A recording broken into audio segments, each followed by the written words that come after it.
आदरको योग्य एक मात्र मालिक तपाईं, अरु कोही छैन सिंहासनको योग्य एक मात्र राजा तपाईं, अरु कोही छैन आदरको योग्य एक मात्र मालिक तपाईं, अरु कोही छैन सिंहासनको योग्य एक मात्र राजा तपाईं। सारा आदर सारा महिमा तिम्रै सारा आदर सारा महिमा तिम्रै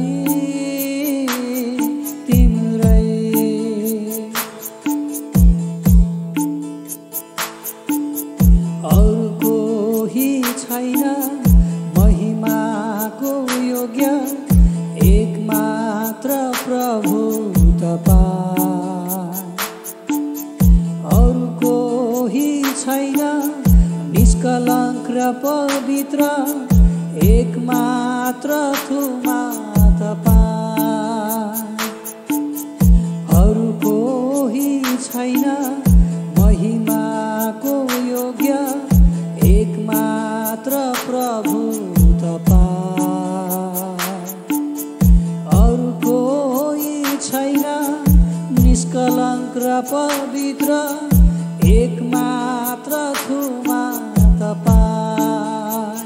सारा आदर सारा महिमा तिम्रै सारा आदर सारा महिमा तिम्रै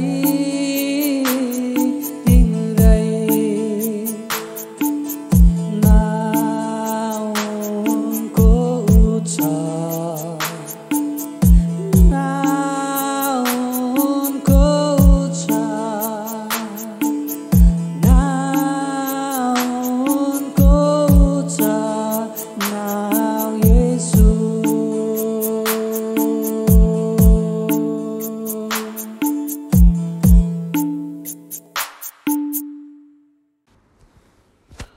जय मसीह। हजुरहरूलाई येशू ख्रीष्टको नाममा धेरै शुभकामना र सम्झना। आशा छ हजुरहरू सबै सन्चै हुनुहुन्छ। अन्त परमेश्वरलाई हामी धन्यवाद दिउँ, फेरि आज हामीलाई यसरी सेवा र सङ्गति गर्ने मौका उहाँले दिनुभएको छ। हुन्छ, हामी वचनको सेवकाई गर्नुभन्दा अघि हामी केही सूचनाहरू सुनौँ। अन्त पहिलो सूचना छ यो घरेलु सङ्गति सम्बन्धी। हामीहरूले घरेलु सङ्गति फेरि सुरु गरेका छौँ र यदि हजुरहरूलाई घरेलु सङ्गतिको खाँचो छ भने हजुरहरूले हामी अगुवाहरूसँग सम्पर्क राख्नुहोस् र हामी समय मिलाएर हजुरहरूको घरमा सङ्गति दिन आउनेछौँ। दोस्रो नम्बर, हामीले चाहिँ जुन चाहिँ एउटा नयाँ सेवकाई सुरु गरेका छौँ। हरेक बिहानी सोमबारदेखि शुक्रबार हामीले चाहिँ जुन दैनिक डिभोसनल सन्देश उपलब्ध गराएका छौँ। हामी अगुवाहरू पालै पिलो गरेर चाहिँ यो छोटो छोटो सन्देश हामीले चाहिँ जुन चाहिँ दैनिक हिसाबमा अनलाइन चाहिँ हामीले उपलब्ध गरेका छौँ कि हजुरले सुनेर उत्साहित हुन पाउन् भनेर, आशिषित हुन पाउन् भनेर। र अन्तिममा सूचना, हाम्रो यो सेवाको अन्तमा हामी यो नेपाली महिनाको पहिलो शनिबार भएको कारणले हामी चाहिँ जुन चाहिँ प्रभु भोजको सेवा पनि गर्नेछौँ। त्यसैले त्यसको निम्ति पनि हजुरहरू तयारी हुनुहोस् भनेर हामी अनुरोध गर्दछौँ। हुन्छ, हामी आजको वचनको सेवकाईतर्फ जाउँ। आजको वचनको शीर्षक छ उत्पत्ति र जातीयता। उत्पत्ति र जातीयता। अन्त सर्वप्रथम म पुरानो करारको उत्पत्तिको पुस्तकको 11 अध्यायको 1 देखि 9 पद म पढ्नेछु। उत्पत्ति पुस्तकको 11 अध्यायको 1 देखि 9 पद। आउनुहोस्, हजुरसँग बाइबल छ भने उत्पत्तिको पुस्तकमा पल्टाउनुहोस् र म सँगसँगै हजुरले मनमनै पढ्न सक्नुहुन्छ अथवा सुन्न सक्नुहुन्छ। त्यस बेला जम्मै पृथ्वीमा एउटै भाषा र एकै खालको बोली थिए। मानिसहरू पूर्वतिर सर्दै जाँदा सिनार देशमा एउटा मैदान भेट्टाएर त्यहीँ बसोबास गरे। तिनीहरूले आपसमा भने, लौ हामीहरू इँट बनाएर पोलौँ। ढुङ्गाको सट्टा इँट र हिलोको सट्टा अलकत्रा तिनीहरूले प्रयोग गरे। तब तिनीहरूले भने, लौ हामी आफ्नो निम्ति एउटा सहर र स्वर्गसम्म पुग्ने एउटा धरहरा बनाऊ अनि आफ्नो नाउँ राखौँ र हामी पृथ्वीभरि जताततै नछडियौँ।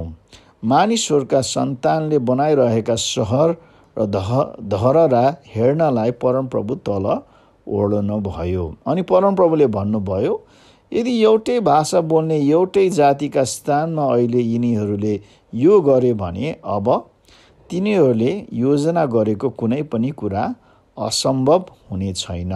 आऊ, तर ओर्लेर गई तिनीहरूका भाषा खलबल पारिदेऊ र तिनीहरूले एक अर्काको बोली नबुझुन्।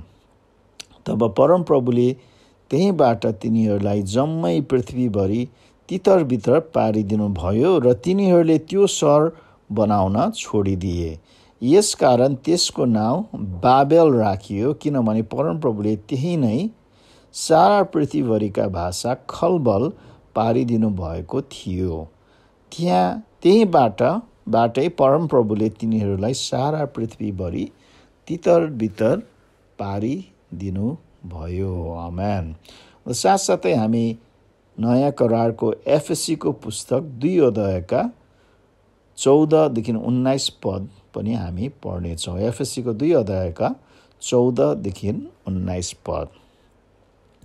किनकि उहाँ नै हाम्रो शान्ति हुनुहुन्छ, उहाँले हामी दुवैलाई एउटै बनाउनु भएको छ र विभाजन ल्याउने शत्रुताको पर्खाल भत्काइदिनु भएको छ र उहाँले व्यवस्थालाई, त्यसको आज्ञाहरू र धार्मिक विधानहरू समेत आफ्नै शरीरमा खारेज गर्नुभएको छ कि यी दुईका सट्टामा उहाँले आफैमा एउटा नयाँ मानिस सृष्टि गरून् र यसरी शान्ति स्थापना होस्। अनि उहाँले क्रुसद्वारा हामी दुवैलाई एउटै शरीरमा परमेश्वरसँग मेल गराएर शत्रुतालाई शेष पार्नुभयो। उहाँले आएर तिमी टाढा भएका र नजिक भएकाहरूलाई मिलापको सुसमाचार सुनाउनु भयो, किनकि उहाँद्वारा नै हामी दुवैले एउटै पवित्र आत्मामा पिताका प्रवेश पाएका छौँ। यसरी अब तिमीहरू विदेशी र प्रवासी होइनौ, तर सन्तहरूसँग तिमीहरू सङ्गी नागरिक र परमेश्वरको परिवारका सदस्यहरू भएका छौँ। आमेन। हुन्छ, हामी एउटा छोटो प्रार्थना गरौँ। परमेश्वर पिता, हामी हजुरलाई धन्यवाद दिन चाहन्छु। आज यो दिन दिनुभएको छ र यो समय दिनुभएको छ प्रभु। हामी प्रार्थना गर्छु प्रभु कि हजुरले हामीलाई आज आशिष गर्नुहुन्छ। अन्त हजुरको पवित्र आत्माले हामीलाई अभिषेक गर्नुहुन्छ र यो वचनद्वारा प्रभु हजुरले हामीलाई उत्साह दिनुहुन्छ, चुनौती पनि दिनुहुन्छ भन्ने हामी विश्वास गर्छौँ। प्रभु हजुरले यो समय हाम्रो साथ नभएर हामीलाई सहायता गर्नुहोस् र हजुरले प्रभु आशिष गर्नुहोस् भनेर हामी प्रार्थना गर्छौँ येशू ख्रीष्टको उच्च अनि पवित्र नाममा। आमेन। आमेन। प्रिय हो, यो जातीयता भन्ने एउटा धेरै विवादास्पद जुन चाहिँ विषय हो, तर यो विषय हामी संसार र समाजमा देख्छौँ। अन्त यसले गर्दा धेरै समस्या ल्याउँदछ। सायद हजुरले जुन चाहिँ हाम्रै नेपाल देशमा केही महिना अगाडि समाचारमा सुन्नुभयो होला। यो जातीयताकै कारणले 5 जना जवानलाई चाहिँ रुकुम जिल्लामा मारिएको, हत्या गरिएको थियो। र साथसाथै अमेरिकामा पनि जुन एकजना काला जातिका मानिसलाई जुन चाहिँ एउटा सेता जातिको प्रहरीले चाहिँ हत्या गरेर मारिएको थियो। यी सबै हत्याहरू चाहिँ जातीयताको कारणले भएका थियो हैन। अन्त यी मात्र होइन, तर विश्वभरि नै जातीयको कारणले कति हत्याहरू हुन्छन् होला हैन। सायद हजुरले पनि आफ्नो जीवनमा जातीयताको कारणले गर्दाखेरि केही दुःख, कष्ट, अप्ठ्यारो भोग्नु परेको थियो होला अथवा छ होला। अन्त हाम्रो नेपाल चाहिँ एउटा पुरानो संस्कृतिको देश भएर यो जातीयताको एउटा गहिरो जुन चाहिँ जरो छ, जसले गर्दा चाहिँ धेरै समस्याहरू ल्याउँदछ। अन्त यो कुरा हामी स्वीकार्छौँ कि जातीयताको कारणले चाहिँ संसार र समाजमा अन्याय, अशान्ति, मतभेद र हिंसा छ भनेर हैन। तर इसाईहरूले चाहिँ यस जातीयताको विषयलाई कुन दृष्टिकोणले हेर्नु पर्दछ हैन। संसारमा त मानव जुन चाहिँ मानव जातिलाई अध्ययन गर्ने विशेषज्ञहरूले आफ्ना सिद्धान्त प्रस्ताव गरेका छन्। अन्त उनीहरूले चाहिँ के भन्छन् भने कि मानिसहरू भिन्दै जातका हुन् र यो भिन्दै जातका सुरुवात भिन्दै स्रोतबाट भएका हुन् र उनीहरूको विकास पनि भिन्दै छन् हैन। त्यसै कारणले कोही जाति चाहिँ हैन अरू जातिभन्दा उच्च छन् हैन, अथवा कोही जाति चाहिँ अरूभन्दा तुच्छ छन् भनेर उनीहरूले भन्दछन्। तर परमेश्वरले चाहिँ यो जातीयता सम्बन्धमा के भन्नुहुन्छ त? परमेश्वरको वचन बाइबलले यस सम्बन्धमा के भन्दछ? प्राणीहरूको सृष्टि सम्बन्धमा हामीले उत्पत्तिको पुस्तक 1 अध्यायको 21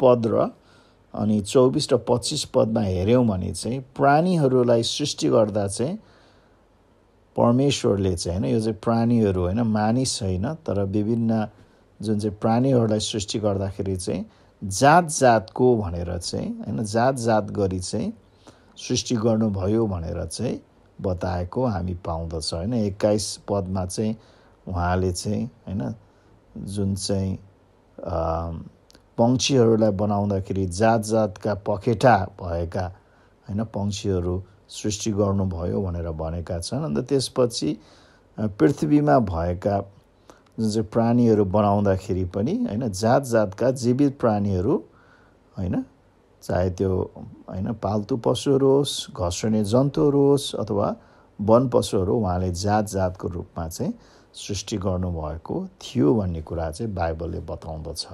तर मानिसको सृष्टि सम्बन्धमा चाहिँ उहाँले जातको भनेर चाहिँ हामी पाउँदैनौँ हैन। उत्पत्ति 1 को 26 र 27 पदमा चाहिँ मानिसलाई सृष्टि गर्दा चाहिँ परमेश्वरले आफ्नै स्वरूपमा र आफ्नै प्रतिरूपमा सृष्टि गर्नुभयो र नर र नारी गरी सृष्टि गर्नुभयो है।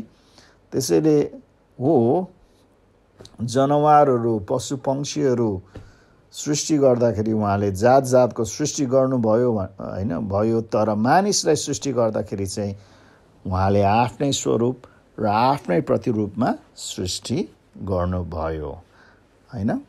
अन्त नर र नारीको हैन रूपमा चाहिँ उहाँले सृष्टि गर्नुभयो, तर जात गरी चाहिँ सृष्टि गर्नुभएको छैन हैन। भन्यो भने मानिस चाहिँ एउटै हैन जातिका मानिसहरू मात्र यो पृथ्वीमा छन् हैन। अन्त नयाँ करारले पनि यही कुरा चाहिँ स्पष्ट गर्दछ। प्रेरित 17 को 26 मा पावलले यसरी भन्दछ, उहाँले एकजनाबाट समस्त पृथ्वीमा बास गर्ने मानिसको प्रत्येक जाति बनाउनु भयो हैन। तिनीहरूका निवासको अवधि र सीमा पनि तोकिदिनु भयो हैन।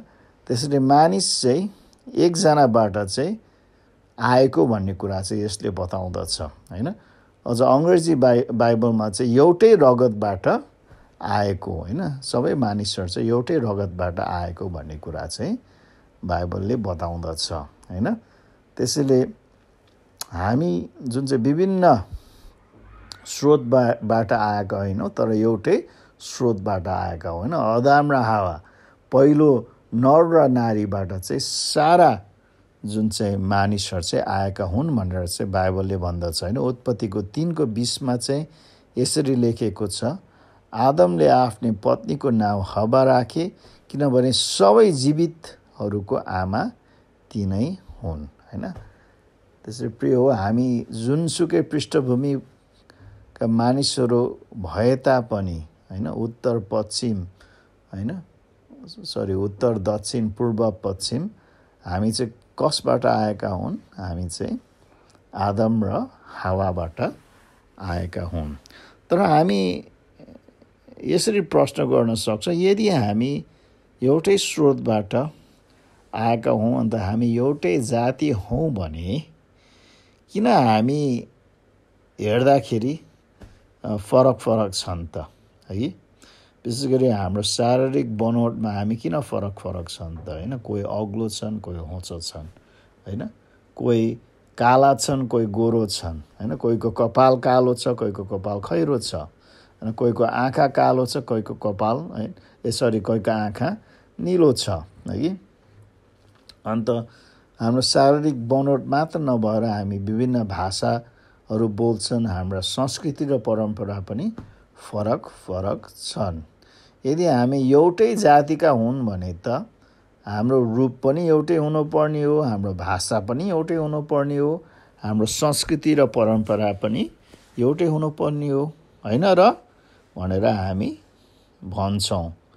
तर प्रिय हो, हामीले चाहिँ यसको लागि उत्तर पाउन सक्छौँ, होइन। अन्त विशेष गरी हाम्रो शारीरिक बनोट किन फरक छन् त, होइन।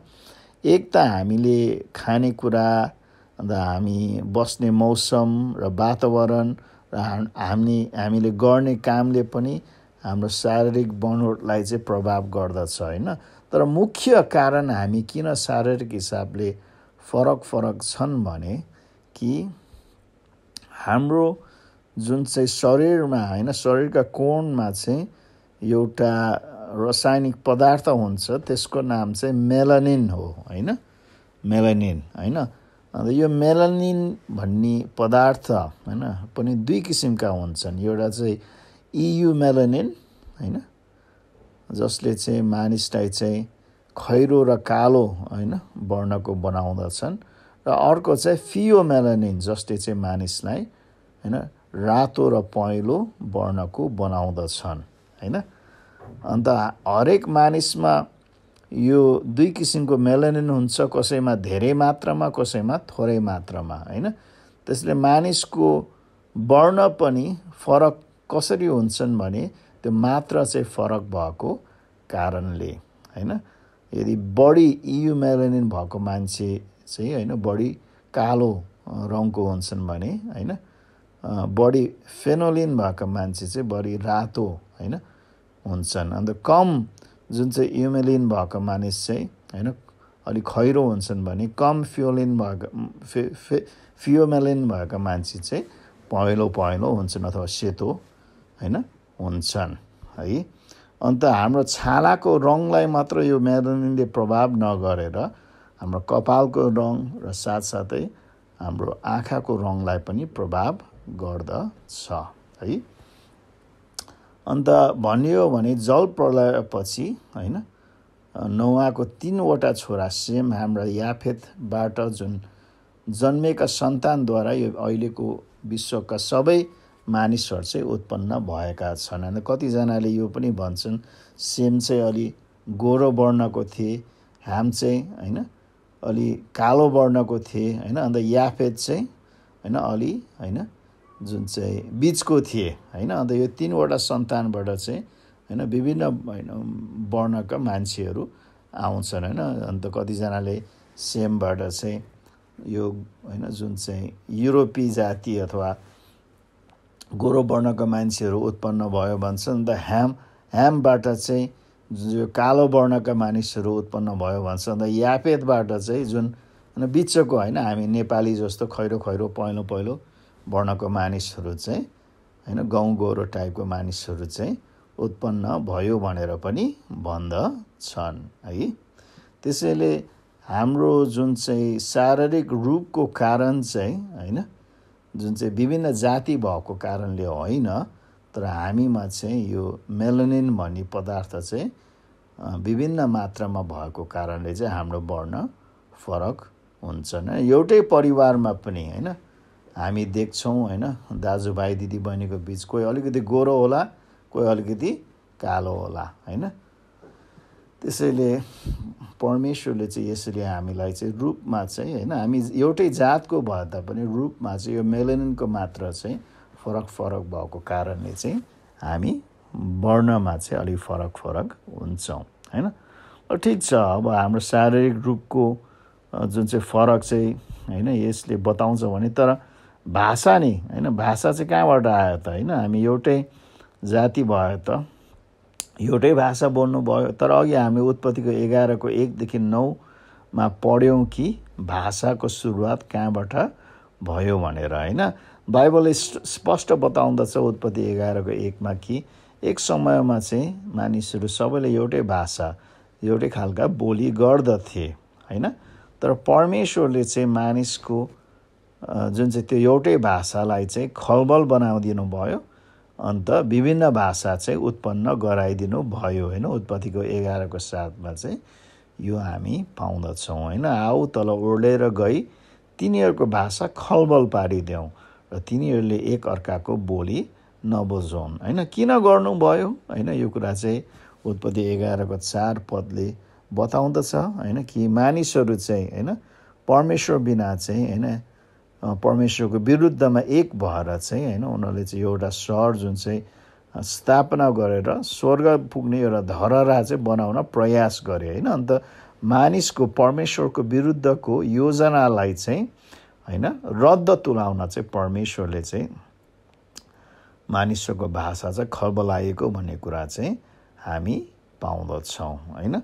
अन्त यो जुन हामी उत्पत्ति 11मा बनाएको यो धरालाई चाहिँ जुन बाबेलको धराला बाबेलको धराला पनि भनेर हामी बुझ्छौँ। अन्त यो बाबेल भन्ने शब्दको अर्थ नै खलबल गर्नु होइन, किनकि बाबेलमा चाहिँ परमेश्वरले चाहिँ मानिसको भाषालाई चाहिँ खलबल गरिदिनु भएको छ होइन। यो कुरा चाहिँ हामी उत्पत्ति 11को 9मा पाउँछौँ। त्यसैले हामी पहिला मानिसहरूले एउटै भाषा बोल्थ्यौँ भने उत्पत्तिको 11मा चाहिँ परमेश्वरले चाहिँ मानिसले भिन्दै भिन्दै भाषा बोल्ने बनाउनु भएको हो भन्ने कुरा चाहिँ हामी पाउँदछौँ। अन्त साथसाथै हाम्रो प्रश्न यो पनि छ कि यो संस्कृति र परम्परा चाहिँ कसरी फरक फरक भयो त होइन। अन्त हामी यो के पाउँछौँ भने जब मानिसले एकअर्काको भाषा बुझेनन् अन्त उनीहरू छुट्टिएर फिजिँदै गए, अन्त एकबाट होइन अलग हुँदै गए होइन। अन्त उनीहरूले चाहिँ होइन आफ्नो आफ्नो बाटो रोजेको कुरा हामी पाउँछौँ। अन्त जब उनीहरू आफ्नो आफ्नो बाटो रोजे उनीहरूले आफ्नो आफ्नो शैलीले होइन आफ्नो जीवन बिताउन थाले होइन। यो नौलो कुरा होइन, हामीले पनि अहिले हेऱ्यौँ भने होइन तपाईँको 4 जना छोरा छ भने अन्त 4 जना छोराले चाहिँ होइन एकजना नेपालमा, एकजना अमेरिका, एकजना चीन, एकजना जुन चाहिँ बेलायतमा बस्यो भने होइन उनीहरू एउटै जुन चाहिँ सन्तानको भए तापनि उनीहरू चाहिँ त्यो भिन्दै भिन्दै ठाउँमा गएर उनीहरूको जीवनको शैलीहरू फरक फरक हुन्छन् होइन। अन्त उनीहरूले होइन भिन्दै भिन्दै जुन चाहिँ संस्कृति र परम्परा चाहिँ लिँदै जान्छन् होइन। त्यसैले त्यो कारणले जब मानिसहरू चाहिँ एकअर्काको भाषा नबुझ्ने भएको कारणले उनीहरू फिजिएको कारणले उनीहरूले चाहिँ आफ्नै संस्कृति र आफ्नै परम्परा होइन भिन्दै भिन्दै चाहिँ सुरु गर्न थाले है। त्यसैले हामीले बाइबल अध्ययन गर्दाखेरि चाहिँ होइन यो जुन चाहिँ मानिसहरूको बिचमा भएको समस्या चाहिँ जातीयताको कारणले होइन है, तर पापको कारणले हो होइन।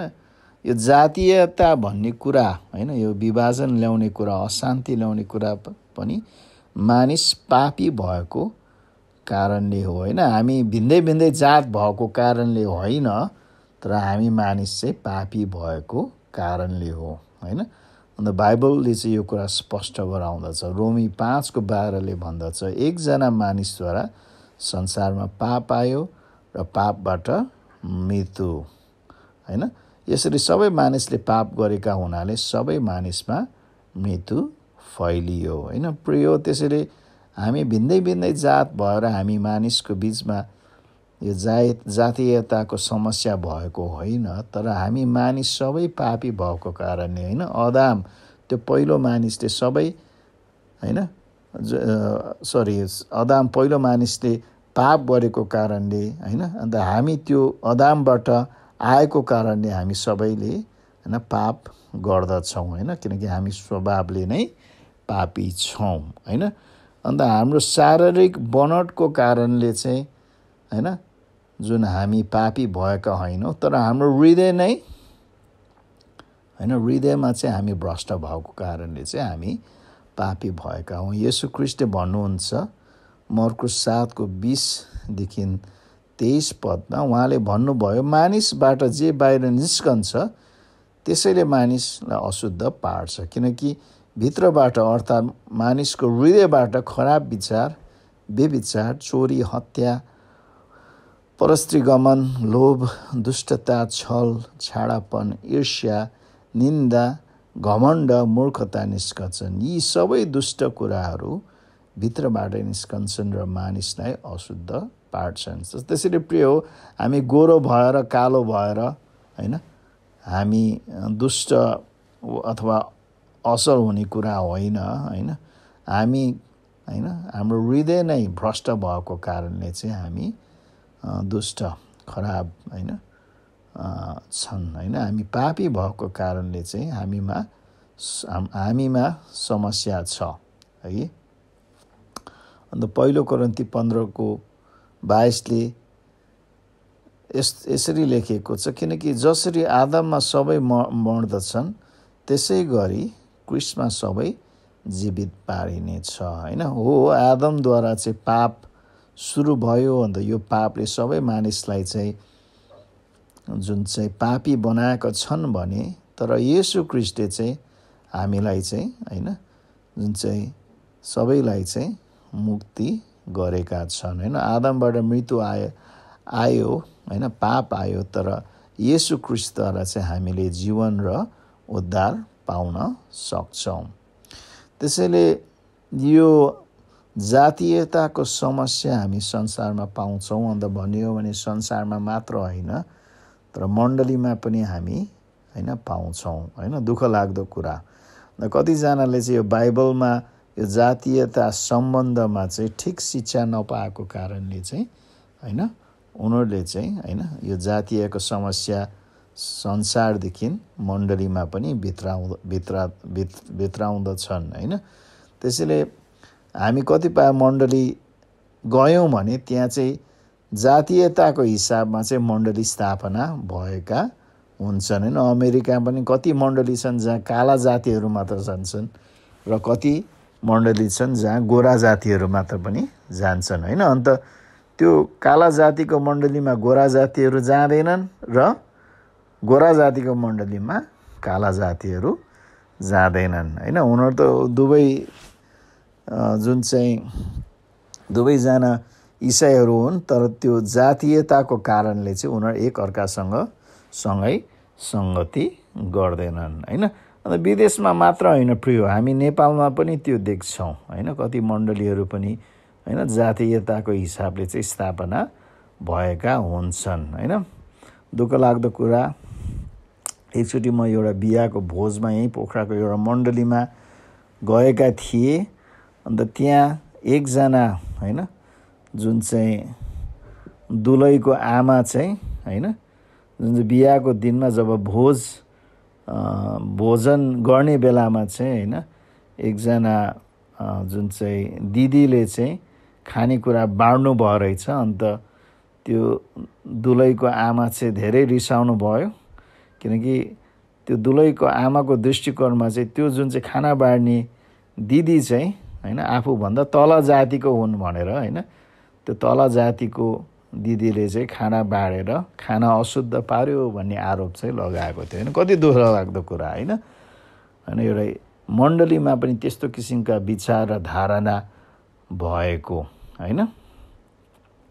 अन्त कतिपय हामी यो विवाहको कुरामा पनि देख्छौँ, हामी सबैले हामी विश्वासी हौँ, क्रिस्टमा हामी एक हौँ भनेर भन्छौँ हैन। हाम्रो स्थान हैन, हाम्रो मूल्य हैन, जुन चाहिँ सम्मान छ भनेर हामी बाइबलबाट सिकाउँछौँ। तर विवाह गर्ने सम्बन्धमा चाहिँ बिहा गर्दाखेरि इसाईहरू पनि हैन आफ्ना आफ्ना हैन पृष्ठभूमिका जुन चाहिँ जोडीहरू खोज्छन् हैन। अन्त उनीहरूले चाहिँ हैन आफ्नो जुन चाहिँ पृष्ठभूमि मिल्यो भने उनीहरूलाई विश्वासी र अविश्वासीको मतलब छैन है। अनि उनीहरूले के भन्छन् भने एउटा अब जस्तै दुला चाहिँ विश्वासी छन् हैन, तर अब बिहा गर्ने दुलै चाहिँ अविश्वासी छन् भने उनीहरूलाई चाहिँ विश्वास सम्बन्ध पनि उनीहरूको पृष्ठभूमि मिल्छ कि मिल्दैन हैन भनेर चाहिँ हैन। अन्त उनीहरूले चाहिँ जुन चाहिँ त्यसको आधारमा चाहिँ बिहा गर्छन् है, त्यसको आधारमा बिहा गर्छन् हैन। अन्त बरु एउटा विश्वासी एउटा पृष्ठभूमिको र विश्वासी नै अर्को एउटै अर्को पृष्ठभूमिको भयो भने उनीहरू विश्वासी भए तापनि उनीहरू चाहिँ बिहा गर्न चाहँदैनन्, किनकि उनीहरूको पृष्ठभूमि फरक छन् है। दुःख लाग्दो कुरा हैन। अन्त विश्वासीहरूले चाहिँ जुन चाहिँ बाइबलको आधारलाई भन्दा संसारको आधारलाई चाहिँ मान्यता दिन्छन्, प्राथमिकता दिन्छन्। बाइबलले त स्पष्ट भनेको छ अविश्वासीहरूसँग एउटै जुवामा ननाडिनु हैन। तर उनीहरूले चाहिँ हैन विश्वासी र अविश्वासीको भन्दा पनि हैन जुन चाहिँ उनीहरूको पृष्ठभूमिलाई चाहिँ आदर गरेर हैन र आदर गरेर चाहिँ जुन चाहिँ विवाहको कार्यहरू चाहिँ अगाडि बढाउँछन् हैन। कस्तो दुःख लाग्दो कुरा है। तर बाइबलले हामीलाई स्पष्टसँग सिकाउँदछन् कि हैन हामी विश्वासीहरूले चाहिँ यसरी भेदभाव गर्नु हुँदैन हैन। कारण बाइबलले के बताउँदछ भने रोमी 10:12 र 13 पदमा, किनकि यहुदी र अन्य जातिमा केही भेद छैन, उहाँ एउटै प्रभु सबैका प्रभु हुनुहुन्छ र उहाँलाई पुकार्नेहरू सबैलाई आफ्नो प्रशस्त आशिष दिनुहुन्छ, किनकि प्रभुको नाम पुकार्ने हरेकले उद्धार पाउनेछन् हैन। हामीले बाइबलको सन्दर्भमा हैन अन्त बाइबल इतिहासमा यहुदीहरूले चाहिँ निकै घमण्ड गर्थेन्, किनकि उनीहरूले चाहिँ हामी चाहिँ शुद्ध र पवित्र जाति, चुनिएको जाति भनेर चाहिँ उनीहरूले घमण्ड गर्दथे हैन। अन्त अन्य जाति अरू जातिहरूलाई चाहिँ उनीहरूले तुच्छ रूपले चाहिँ हेर्दथे हैन। अन्त यसैले जुन चाहिँ शारीरिक पृष्ठभूमिमा एउटा यहुदी थियो, पावलले के सिकाउँछन् भने होइन हामी यहुदी र अन्य जाति जुन चाहिँ परमेश्वरमा क्रिस्टमा चाहिँ एउटै हुन् भनेर हैन। अन्त हामीले एउटै आशिष हैन प्रशस्त आशिष पाएका छौँ भनेर चाहिँ सिकाउँदछ। साथसाथै पावलले गलाती 3:28 पनि यसरी भन्नुभएको हामी पाउँछौँ, अब न त यहुदी न ग्रिक न कमारा र न फुक्का, न त पुरुष न त स्त्री, किनभने क्रिस्ट यसमा तिमीहरू सबै एउटै हुन् हैन। अन्त पावलको समयमा पनि हैन जुन मानिसहरूले चाहिँ आफूलाई विभिन्न जातिको हिसाबले विभाजन गरेको थिए हैन, जुन चाहिँ यहुदी र ग्रिक, कमारा र फुक्का, पुरुष र स्त्री भनेर हैन। तर परमेश्वरको नजरमा चाहिँ हामी सबै एउटै हुन्, हाम्रो मूल्य एउटै हुन् हैन। अन्त हामी जुनसुकै पृष्ठभूमिबाट आएका भए तापनि जब हामी क्रिस्टमा आउँछौँ हामीले चाहिँ एउटै स्थान हामी पाउँछौँ हैन। यो पुरुष र स्त्री सम्बन्धमा पनि हैन हो, भूमिका र जिम्मेवारीहरू फरक होला, तर हाम्रो जुन चाहिँ मूल्यको हिसाबमा चाहिँ हामी एउटै छौँ है। अन्त साथसाथै कलसी 3:11 पदमा पावलले भन्दछ, यहाँ ग्रिक र यहुदी, खतनाका र बेखतनाका, अशिक्षित, असभ्य, कमार र फुक्काको भेद रहने छैन र कृष्ण नै सबै कुरा र सबै कुरामा हुनुहुन्छ होइन। फेरि यहाँ स्पष्ट पारेको हामी पाउँछौँ कि हामी सबै होइन क्रिस्टमा एउटै छन्। हाम्रो पृष्ठभूमि जस्तो सुकै भए तापनि होइन, हाम्रो जुन चाहिँ शारीरिक पृष्ठभूमि जस्तो सुकै भए तापनि, हाम्रो धार्मिक पृष्ठभूमि जस्तो सुकै भए तापनि, हाम्रो शैक्षिक पृष्ठभूमि जस्तो सुकै भए तापनि होइन, हाम्रो पेसाको हिसाबले हाम्रो पृष्ठभूमि जस्तो सुकै भए तापनि, भौगोलिक हिसाबले हाम्रो जुन चाहिँ पृष्ठभूमि जस्तो सुकै भए तापनि हामी क्रिस्टमा छौँ भने हामी सबै क्रिस्टमा एउटै छौँ होइन। अन्त अघि हामीले सुरुमा एफएसीको पुस्तक 2:14-19 हामीले पढेका थियौँ होइन। अन्त जुन पहिला होइन सन्दर्भमा चाहिँ त्यहाँ यहुदी र अन्य जातिको सन्दर्भ थियो र परमेश्वरले चाहिँ उनीहरू बिचमा भएको त्यो विभाजनको पर्खाललाई चाहिँ भत्काइदिनु भयो भनेर भन्नुभएको छ होइन। अन्त त्यो विभाजनको पर्खालले चाहिँ यहुदी जाति र अन्य जातिहरूको बिचमा धेरै अशान्ति थियो होइन। अन्त त्यो अशान्ति उहाँले क्रिस्टद्वारा चाहिँ हटाउनु भयो। अन्त हाम्रो नेपालको सन्दर्भमा पनि पहिला हाम्रो त्यो पुरानो संस्कृतिमा हामीलाई विभिन्न जुन चाहिँ हिसाबले विभाजन गरिएको थियो होइन। अन्त जुन चाहिँ नेपालमा पनि यो जातीयताको कारणले चाहिँ धेरै अशान्ति, धेरै अन्याय होइन, धेरै जुन चाहिँ समस्याहरू थियो।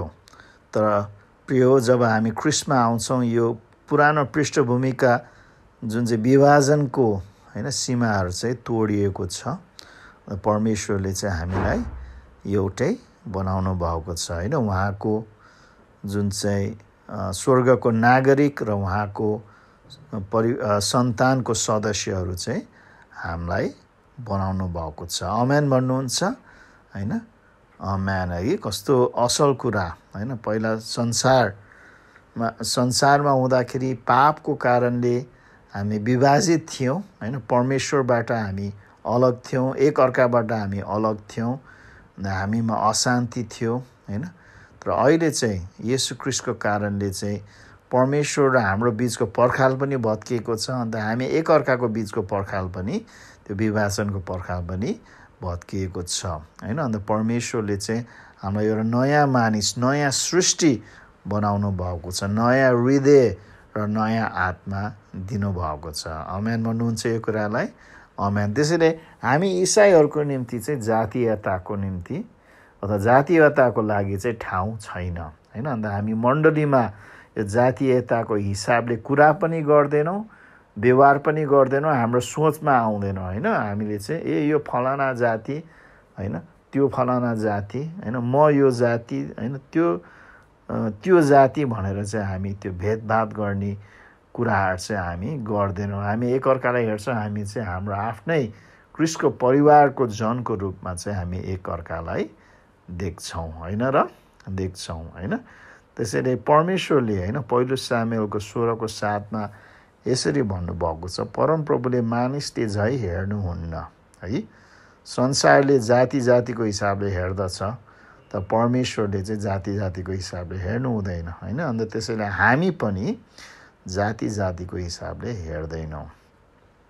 मानिसले रूप हेरेर विचार गर्छ, तर परमप्रभुले हृदयभित्र हेरेर विचार गर्नुहुन्छ होइन। मानिसले चाहिँ हेर्छन्, मानिसको रूपलाई हेर्छन्, त्यो काला छन् कि सेता छन् होइन, त्यो धनी छन् कि गरिब छन् होइन, त्यो कुन किसिमको पृष्ठभूमिबाट आएको हो होइन भनेर चाहिँ त्यो हिसाबले चाहिँ उनीहरूले चाहिँ विचार गरेर मानिसलाई चाहिँ छुट्याउने, अलग गर्ने, भेदभाव गर्ने काम गर्छन् भने, तर परमेश्वरले चाहिँ के हेर्छन् होइन, मानिसको हृदयभित्र हेर्नुहुन्छ होइन। अन्त हामीले पनि एकअर्कासँग व्यवहार गर्दाखेरि, एकअर्कासँग हामी सोच्दाखेरि, बोल्दाखेरि चाहिँ हामी चाहिँ त्यो बाहिरी रूपले होइन, तर हामी चाहिँ त्यो भित्र हृदय अनुसार चाहिँ हामी हेर्ने गर्नु पर्दछौँ पर्दछ हामी एउटा सैद्धान्तिक हिसाबले मात्र हामी क्रिस्टमा एक हौँ भनेर हामी एउटै परिवार हौँ भनेर हामी भन्दैनौँ तर व्यवहारिक हिसाबले पनि हामी क्रिस्टमा एक हौँ अन्त हामी क्रिस्टमा चाहिँ एउटै परिवारको हौँ भनेर चाहिँ हामी व्यवहारिक हिसाबले पनि यो कुरा हामीले लागू गर्दछौँ। हुन्छ, अन्तमा प्रिय हो हजुरहरू सुन्दै हुनुहुन्छ होला अन्त यो जातीयताको कारणले सायद हजुरको जीवनमा चाहिँ धेरै अशान्तिहरू आएको हुन सक्छन् एउटा त हुनसक्छ हजुरले म त उच्च जाति भनेर आफूलाई सोचेर घमण्ड गर्नुभएको हुनसक्छ होला अथवा हजुरले चाहिँ म त तुच्छ जाति भनेर आफूले आफूलाई चाहिँ एकदम निम्न तरिकाले हेर्नु भएको थियो होला। तर म हजुरलाई के भन्न सक्छु, सायद तपाईँ उच्च पृष्ठभूमिको होस् अथवा तुच्छ पृष्ठभूमिको होस् परमेश्वरको अगाडि हजुर एउटै हुनुहुन्छ। अन्त परमेश्वरले चाहिँ मानिसलाई हेर्दाखेरि एउटै जुन चाहिँ आदर हेर्नुहुन्छ, त्यो मानिसले चाहिँ येशू क्रिस्टलाई मेरो पुत्रलाई चिनेको छन् कि छैनन् त अन्त यदि चिनेको छैनन् भने जतिसुकै उच्च जुन चाहिँ पृष्ठभूमिबाट आएको भए तापनि त्यो मानिस परमेश्वरको अगाडि ग्रहणयोग्य हुँदैनन् तर यदि त्यो मानिसले येशू क्रिस्टलाई चिनेको छ भने, विश्वास गरेको छ भने जतिसुकै तुच्छ पृष्ठभूमिबाट आएको भए तापनि परमेश्वरले त्यो व्यक्तिलाई स्वीकार्नु हुन्छ। त्यसैले आज म यो प्रश्न सोध्न चाहन्छु, हजुरले येशू क्रिस्टलाई चिन्नु भएको छ कि छैन येशू क्रिस्टलाई विश्वास गर्नुभएको छ कि छैन, येशू क्रिस्टमाथि आफ्नो जीवनको उद्धारको निम्ति भरोसा गर्नुभएको छ कि छैन। यदि गर्नुभएको छैन भने सायद हजुरको निम्ति आज यो मौका हुन सक्छ अनि हजुरले उहाँलाई विश्वास गर्न चाहनुहुन्छ, उहाँलाई ग्रहण गर्न चाहनुहुन्छ भने यसरी प्रार्थना गर्न सक्नुहुन्छ। परमेश्वर पिता, म एउटा पापी रहेको रहेछु प्रभु, तर मेरो पाप क्षमा गर्न हजुर स्वर्गबाट आउनुभएको रहेछ, हजुरले आफ्नो पुत्र पठाउनु भएको रहेछ, मेरो सट्टामा आफ्नो पुत्रलाई त्यो कल्भरीको क्रुसमा चढाउनु भएको रहेछ, अन्त मलाई मेरो पापबाट क्षमा गर्नुभएको रहेछ। म हजुरलाई धन्यवाद दिन्छु, म हजुरलाई विश्वास गर्छु, मेरो जीवनमा ग्रहण गर्न चाहन्छु। यसरी हजुरले प्रार्थना गर्नुभयो भने परमेश्वरले हजुरको पाप क्षमा गरिदिनु भएको छ, परमेश्वरले हजुरलाई अनन्त जीवनको वरदान दिनुभएको छ, परमेश्वरले हजुरलाई स्वर्ग जाने अधिकार दिनुभएको छ, परमेश्वरले हजुरलाई उहाँको सन्तान बनाउनु भएको छ कि हजुरले विश्वास गर्नुभयो भने चुप लाएर नबस्नुहोस्। कसै न कसै विश्वासीलाई हजुरले बताउनुहोस् मैले येशू क्रिस्टलाई विश्वास गरेँ। अन्त एउटा मण्डली सँग सम्पर्क रहनुहोस्, हामीसँग सम्पर्क रहन सक्नुहुन्छ। अन्त हामी हजुरलाई परमेश्वरको परिवारमा स्वागत गर्न हामी चाहन्छौँ। साथसाथै हामी प्रार्थना गरौँ हामी सबैको निम्ति, अन्त त्यसपछि हामी प्रभु भोजको सेवातर्फ जानेछौँ। परमेश्वर पिता, हामी हजुरलाई धन्यवाद दिन्छौँ। अन्त प्रभु साँच्चै नै प्रभु हामीलाई घमण्ड गर्ने कुनै पनि ठाउँ छैन। हामी जुनसुकै पृष्ठभूमिबाट आएका भए तापनि हाम्रो प्राकृतिक स्वभावमा हामी पापी नै छौँ। अन्त हाम्रो पाप क्षमा गर्नको निम्ति हजुरले आफ्नो पुत्र येशू क्रिस्टलाई पठाउनु भयो, अन्त हामीलाई उद्धार गर्नुभयो, हामी प्रति अनुग्रह र कृपा हजुरले देखाउनु भयो, हामीलाई प्रेम गर्नुभयो, हामी धन्यवाद दिन्छौँ। र साथसाथै हामी यो समयमा यो पनि भन्छौँ, हामी बितेका दिनहरूमा जुन चाहिँ आफूलाई सायद र उच्च अथवा तुच्छ रूपले हेरेका थियौँ भने अब प्रान्त त्यो रूपले हेर्दैनौँ, तर हामी क्रिस्टको नजरले हामी एकअर्कालाई हेर्छौँ, आफूलाई हेर्छौँ र एकअर्कालाई हेर्छौँ, एकअर्कालाई स्वीकार गर्छौँ र एकअर्कासँग हामी व्यवहार पनि गर्छौँ। हामीलाई क्षमा गर्नुहोस् प्रभु, हामीले बितेका दिनमा यो गलत दृष्टिकोणले हेरेका थियौँ भने, तर आउने दिनहरूमा प्रभु हामीलाई यो नयाँ दृष्टिकोणले हेर्नमा हामीलाई सहायता गर्नुहोस्। एउटा सैद्धान्तिक हिसाबले मात्र होइन, तर व्यवहारिक हिसाबले प्रभु हामी क्रिस्टमा एउटै छौँ भन्ने कुरा, अन्त हाम्रो बिचमा त्यो जातीयताका सोचहरू विचारहरू छैनन् भनेर हामी भन्छौँ प्रभु। तर हामी सबै क्रिस्टका हौँ, अन्त क्रिस्टका सन्तान हौँ भनेर हामी स्वीकार्छौँ। हामी धन्यवाद दिन्छौँ। हामीलाई आशिष गर्नुहोस् भनेर हामी प्रार्थना गर्छौँ येशू ख्रिस्टको उच्च अनि पवित्र नाममा, आमेन। हुन्छ प्रिय हो, अब हामी जुन चाहिँ प्रभु भोजको सेवकाईतर्फ जानेछौँ, त्यसैले हजुरहरू तयार हुनुहोस् भनेर म अनुरोध गर्दछु।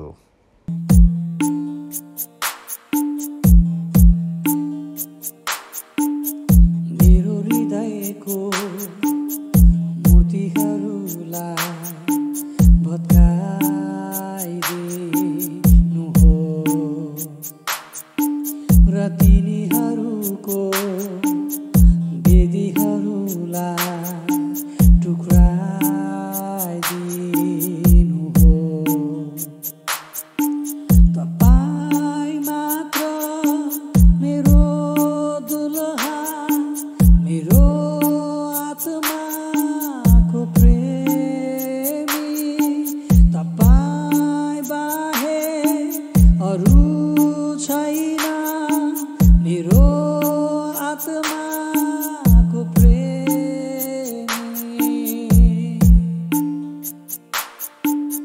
मेरो शरीरको मोहहरूलाई हटाइदिनु हो। तपाईँको ठाउँ लिने सबै थोक मेटाइदिनु हो। येशू तपाईँलाई मेरो हृदयको सारा भक्ति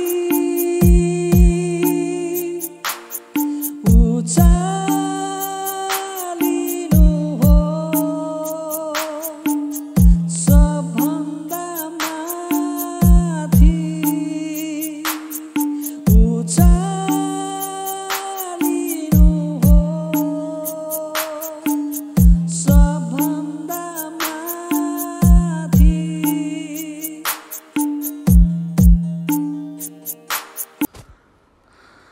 जय मसीह। हामी अब हाम्रो प्रभु भोजको सेवा सुरु गर्नेछौँ, अन्त हजुरहरूलाई तयारी हुनुहोस् भनेर अनुरोध गर्दछु। अन्त हामी यो लकडाउनको समयमा चाहिँ हामीले हरेक नेपाली महिनाको पहिलो शनिबार हामीले प्रभु भोजमा सहभागी हुँदै आएका छौँ। अन्त हामी प्रत्यक्ष रूपमा हामी एउटै ठाउँमा नभए तापनि हामीले चाहिँ आफ्नो आफ्नो घरमा चाहिँ प्रभु भोज लिने गरेका छौँ। अन्त हुन त पास्टर प्रत्यक्ष रूपमा त्यहाँ उपस्थित हुन नसके तापनि हामीले के निर्देशन दिएका छौँ भने, जुन चाहिँ हरेक घरको मुलीले चाहिँ पास्टरको जुन चाहिँ निर्देशनमा चाहिँ आफ्नो परिवारलाई चाहिँ प्रभु भोज जुन चाहिँ वितरण गर्नु भनेर हामीले त्यसरी मिलाएका छौँ। त्यसरी अन्त आज पनि हामी त्यसरी नै गर्नेछौँ। अन्त मलाई आशा छ हजुरहरूले जुन आजको सेवाको निम्ति, प्रभु भोजको सेवाको निम्ति रोटी र जुन चाहिँ फलफुलको रस तयार पार्नु भएको छ भनेर, अन्त त्यसलाई चाहिँ हजुरले तयारी गरेर राख्नुहोस्।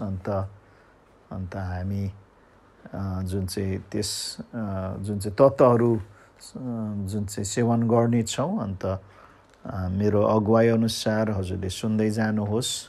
अन्त हामी बाइबलबाट पनि केही जुन चाहिँ पदहरू हेर्नेछौँ, अन्त हामी क्रमशः अगाडि बढ्नेछौँ।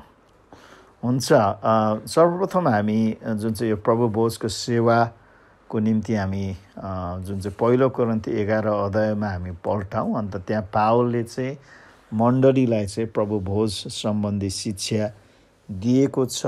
अन्त हाम्रो नयाँ करारको मण्डलीलाई परमेश्वरले दुईटा मुख्य विधिहरू दिएका छन्। पहिलो विधि चाहिँ जुन बप्तिस्माको विधि, जुन हामी जब विश्वास गरेपछि हाम्रो विश्वासलाई सार्वजनिक हिसाबले प्रदर्शन गर्न चाहिँ हामी एकचोटि होइन सिर्फ एकचोटि चाहिँ हामी बप्तिस्माको विधि गर्छौँ होइन। अन्त त्यसपछि दोस्रो विधि चाहिँ हामीलाई मण्डलीले दिएको चाहिँ जुन प्रभुभोजको विधि, जुन चाहिँ हामीलाई एकचोटि होइन तर घरिघरि होइन नियमित हिसाबले येशू ख्रीष्टको दोस्रो आगमन नभएसम्म चाहिँ यो विधिमा सहभागी हुनु भनेर चाहिँ हामीलाई होइन जुन चाहिँ प्रभुले होइन जुन चाहिँ आज्ञा गर्नुभएको छ होइन। पावलले पनि यस सम्बन्धी यसरी भन्नुहुन्छ पहिलो कोरिन्थी 11:23 पदमा, किनकि प्रभुबाट मैले जे पाएँ सो तिमीहरूलाई सुम्पी पनि दिए, अर्थात् जुन रात उहाँ पक्राउ पर्नुभयो त्यो रात प्रभु येशूले रोटी लिनुभयो र धन्यवाद दिएपछि उहाँले त्यो भाँच्नुभयो र भन्नुभयो, यो तिमीहरूका निम्ति मेरो शरीर हो, यो मेरो सम्झनाको निम्ति गर। त्यसैले येशू ख्रीष्टले चाहिँ त्यो रोटी जुन चाहिँ भाँच्दाखेरि अन्त त्यो वितरण गर्दाखेरि त्यो रोटीले चाहिँ होइन उहाँको शरीर प्रतिनिधि गर्दछ भनेर चाहिँ उहाँले सिकाउनु भयो होइन। अन्त उहाँको शरीर चाहिँ हाम्रो पाप क्षमाको निम्ति त्यो क्रुसमा होइन जुन चाहिँ भाँचिएको थियो, अथवा त्यो शरीरले चाहिँ हाम्रो पापको खातिर होइन धेरै कष्ट भोगिएको थियो, हो कि होइन प्रिय हो। उहाँलाई होइन कुटिएको थियो, थुकिएको थियो, काँडाको मुकुट लगाइएको थियो, उहाँको जुन चाहिँ हातहरू र खुट्टाहरूमा किल्ला गाडिएको थियो, उहाँको जुन चाहिँ शरीरमा होइन ढाडमा शरीरमा कोराको चोट होइन लगाइएको थियो र उहाँको कोखमा भाला रोपिएको थियो होइन। अन्त जब हामी रोटी भाँच्छौँ अन्त रोटी लिन्छौँ, हामीले चाहिँ उहाँको शरीरमा चाहिँ हाम्रो पापको निम्ति धेरै होइन कष्ट धेरै चोट जुन चाहिँ खाएको थियो भनेर चाहिँ हामी सम्झना गर्दछौँ होइन। साथसाथै 25 पदमा यसरी गरी खाएपछि उहाँले कचौरा लिएर यसो भन्नुभयो, यो कचौरा मेरो रगतमा भएको नयाँ करार हो, जहिले जहिले तिमीहरू यो पिउँछौ मेरो सम्झनामा यो अक्सर गर है। साथसाथै रोटीले उहाँको शरीरलाई प्रतिनिधि गर्दछ भने जुन कचौरामा भएको त्यो दाग मध्येको रसले चाहिँ जुन उहाँको होइन उहाँले क्रुसमा बगाउनु भएको रगतलाई प्रतिनिधि गर्दछ होइन। अन्त हामी के पाउँछौँ भने हामी जब क्रुसमा नहुँदाखेरि चाहिँ हामी पापको करारमा थियौँ, मृत्युको करारमा थियौँ, तर जब हामी क्रुसलाई विश्वास गऱ्यौँ हामी र परमेश्वरको बिचमा चाहिँ एउटा नयाँ करार चाहिँ स्थापना भयो। त्यो चाहिँ जीवनको करार, मुक्ति र उद्धारको करार होइन। त्यसैले त्यो रगतले चाहिँ मैले होइन क्रिस्टमा पाएको नयाँ जीवनको होइन प्रतिनिधि गर्दछ। अन्त साथसाथै होइन त्यो रगत जुन हाम्रो निम्ति बगाइयो त्यो रगतले चाहिँ हाम्रो पाप चाहिँ धोइएको छ भन्ने कुरा चाहिँ हामीले सम्झना गर्दछौँ होइन।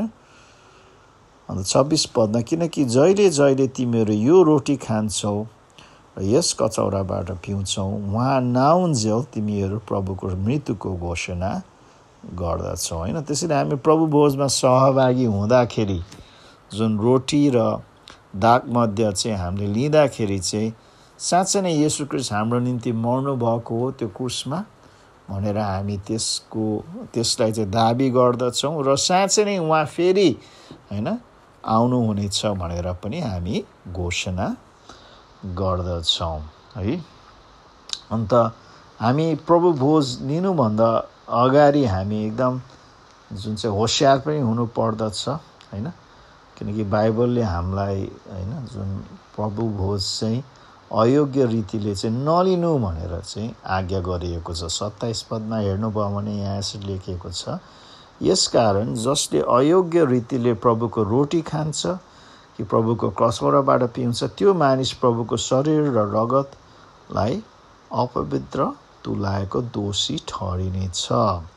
हरेक मानिसले आफूलाई जाँचोस् अनि मात्र त्यसले रोटी खाओस् र कचौराबाट पियोस्। त्यसैले प्रिय हो, हामीले यो जुन चाहिँ प्रभु भोजमा सहभागी हुनुभन्दा अघि चाहिँ हाम्रो हृदय जाँच्न आवश्यक छ होइन। हामी प्रभुको अगाडि चाहिँ नम्र भएर, प्रभु मलाई जाँच्नुहोस्, ममा कुनै खराबी छन् भने, कुनै अधर्म छन् भने, ममा कुनै पाप छन् भने प्रभु दर्शाउनुहोस् होइन।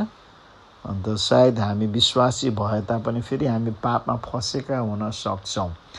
अन्त त्यो अवस्थामा छन् भने हामीले प्रभु भोज दिनुभन्दा अघि हामीले चाहिँ ती पापहरू चाहिँ स्वीकार्न आवश्यक छ होइन।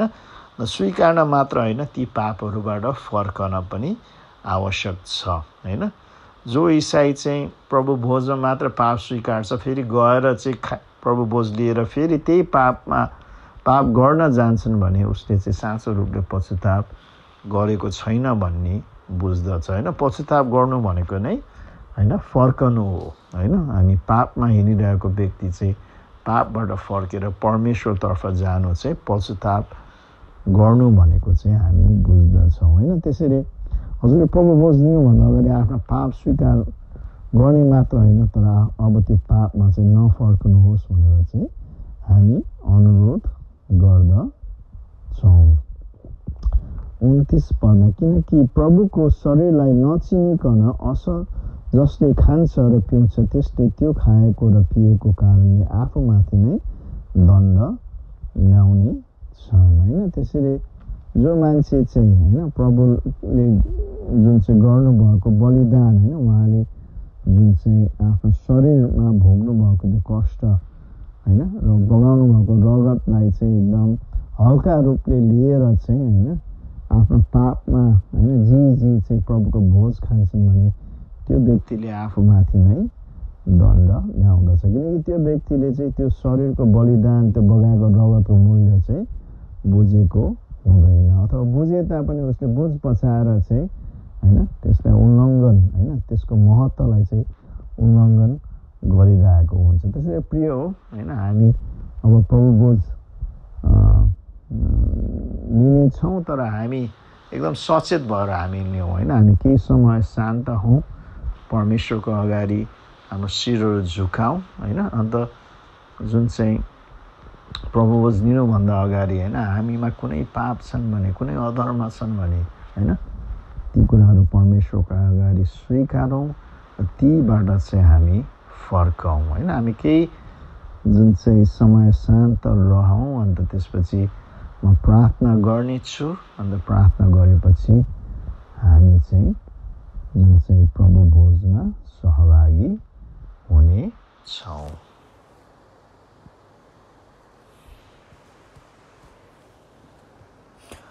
हालेलुया।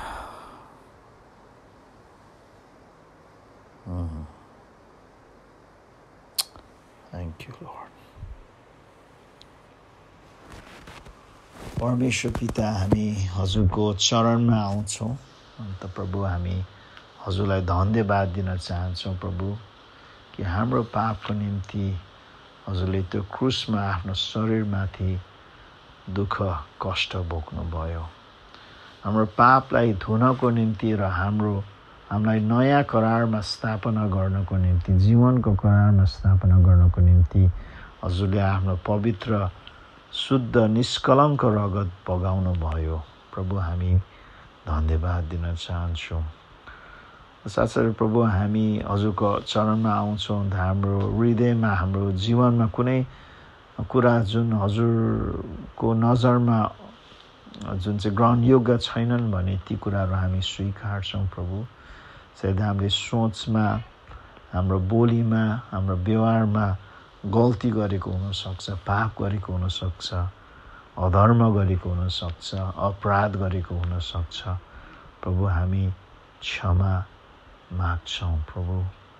र हामी यो कुरा तिर हामी फेरि फर्कँदैनौँ प्रभु। हाम्रो पाप स्वीकार मात्र नगरेर प्रभु हामी त्यो पापबाट फर्केर हजुरमा हामी आउन चाहन्छौँ। हामीलाई सहायता गर्नुहोस् भनेर हामी प्रार्थना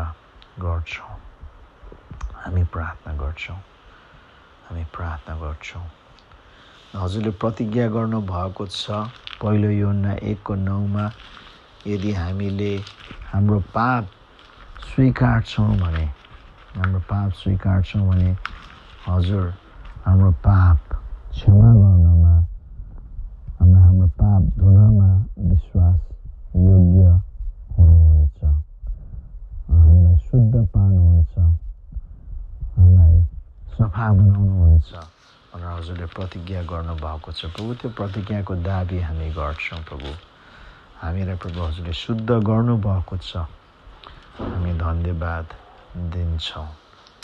हजुरको बलिदानको निम्ति प्रभु हामी धन्यवाद दिन्छौँ। हजुरको प्रेमको निम्ति, हजुरको अनुग्रहको निम्ति, हजुरको कृपाको निम्ति हामी धन्यवाद दिन्छौँ येशू ख्रीष्टको नाममा, आमेन। हुन्छ, हामी अब प्रभु भोजमा सहभागी हुन सक्छौँ।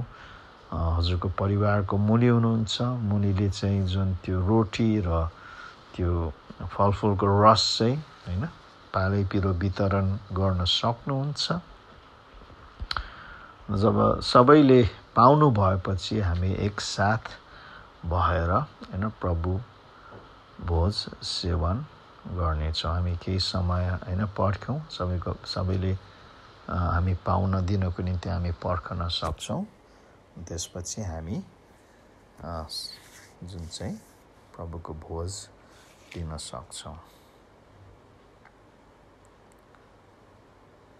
हुन्छ, आउनुहोस् हैन। रोटी हजुरसँग रोटी छ भने रोटी लिनुहोस्। अन्त साथसाथै हजुरसँग त्यो रस छ भने रस पनि लिन सक्नुहुन्छ। Thank you lord. हुन्छ, हामी अब अन्तिम प्रार्थना गरौँ, परमेश्वरलाई धन्यवाद दिउँ। परमेश्वर पिता, हामी हजुरको चरणमा आउँछौँ र धन्यवाद दिन्छौँ प्रभु। हामी जस्ता पापी अधर्मी अपराधीहरूलाई प्रभु हजुरले आफ्नो पुत्र येशू ख्रीष्टद्वारा उहाँको बलिदानद्वारा क्षमा गर्नुभयो। हाम्रो पापलाई हजुरले धोइदिनु भयो, हामीलाई अनन्त जीवन दिनुभयो। हामी धन्यवाद दिन्छौँ प्रभु। हामी यो प्रार्थना गर्छौँ, हामी यो अनन्त जीवनको हकदार भएर, स्वर्गको नागरिक भएर, परमेश्वरको सन्तान भएर प्रभु सो अनुसारको जीवन हामीले जिउन सकौँ। हामी प्रार्थनामा, वचनमा, पवित्र आत्माको भरिपूर्णतामा, सङ्गति सेवकाइमा हामी अगाडि बढ्न सकौँ भनेर हामी प्रार्थना गर्छौँ। हामीलाई वृद्धि गराउनुहोस् प्रभु। हामीलाई प्रभु हजुरको नजिक खिच्नुहोस् र हजुर जस्तै बनाउनुहोस् भनेर हामी प्रार्थना गर्छौँ। साथसाथै हामी प्रार्थना गर्छौँ प्रभु, हाम्रो मण्डलीका जनहरू हरेकलाई हजुरको हातमा राख्छौँ। हरेक सदस्यलाई, हरेक परिवारलाई प्रभु हजुरले आशिष गर्नुहोस्। अन्त विशेष गरी हामी प्रार्थना गर्छौँ, हाम्रो बिचमा कोही रोगी बिरामीहरू छन् भने उहाँहरूलाई छुनुहोस् र चङ्गाई गर्नुहोस्। कोही अशान्तिमा छन् भने, अन्यलतामा छन् भने, चिन्तामा छन् भने प्रभु उनीहरूलाई उत्साह, प्रोत्साहन र हौसला दिनुहोस् प्रभु भनेर हामी प्रार्थना गर्छौँ। अन्त कोही अभावमा, आवश्यकतामा छन् भने प्रभु उनीहरूलाई प्रभु हजुरले प्रबन्ध गरिदिनुहोस्, प्रभु जुटाइदिनुहोस् भनेर हामी प्रार्थना गर्छौँ। हाम्रो विदेशमा भएका हाम्रो दाजुभाइ दिदीबहिनीहरूलाई पनि हामी सम्झन्छौँ। उनीहरूलाई पनि हजुरले आशिष गर्नुहोस्, सुरक्षित गर्नुहोस् भनेर हामी प्रार्थना गर्छौँ। साथसाथै हामी प्रार्थना गर्छौँ यो जुन चाहिँ कोभिड-19 कोरोना भाइरसको महामारीको समयमा हामी हरेकलाई सुरक्षित राख्नुहोस् भनेर हामी प्रार्थना गर्छौँ प्रभु। अन्त कोही जुन विभिन्न कारणले प्रभु आवश्यकमा छन् भने उनीहरूलाई प्रभु हजुरले जुटाइदिनुहोस् भनेर हामी प्रार्थना गर्छौँ प्रभु। अन्त साथसाथै हामी यो समयमा र सुसमाचारको निम्ति प्रभु एउटा अवसरको रूपमा लिएर प्रभु हामी मानिसहरूलाई उत्साह र आशा दिनको निम्ति परमेश्वरको सन्देश हामी सुनाउन सकौँ भनेर हामी प्रार्थना गर्छौँ। प्रभु हामी सबैलाई हजुरले आशिष गर्नुहोस्, हाम्रो सेवकाईहरूलाई हजुरले आशिष गर्नुहोस् प्रभु भनेर हामी प्रार्थना गर्छौँ र हाम्रो देशलाई पनि हजुरको हातमा राख्छौँ। प्रभु हामीलाई सुरक्षित राख्नुहोस् प्रभु, अन्त हजुरको इच्छा योजना र उद्देश्यमा हामीलाई अगाडि बढाउनुहोस् भनेर हामी प्रार्थना गर्छु र धन्यवाद दिन चाहन्छु येशू ख्रीष्टको उच्च अनि पवित्र नाममा, आमेन। अन्तमा परमेश्वर पिताको प्रेम, येशू ख्रीष्टको अनुग्रह र पवित्र आत्माको सङ्गति हामीसँग सदाभर रहोस्, आमेन। हुन्छ, जय मसीह हजुरहरूलाई। अन्त म बिदा चाहन्छु। म र मेरो परिवार तर्फबाट हजुरहरूलाई धेरै फेरि धेरै प्रेम, धेरै प्रार्थना र सम्झना भन्न चाहन्छु। अन्त हामी फेरि नभेटेसम्म परमेश्वरले हामी हरेकलाई आशिष देऊ। आमेन, आमेन। हुन्छ, बाई बाई।